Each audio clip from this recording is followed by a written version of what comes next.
If you want to remove silence from video in CapCut and make your content more engaging, this is the fastest way to do it. First, open the CapCut app and tap on New Video.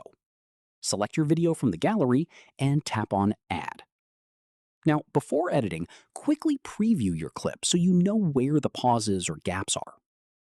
Next, go to the bottom menu and tap on Text, then select Auto Captions.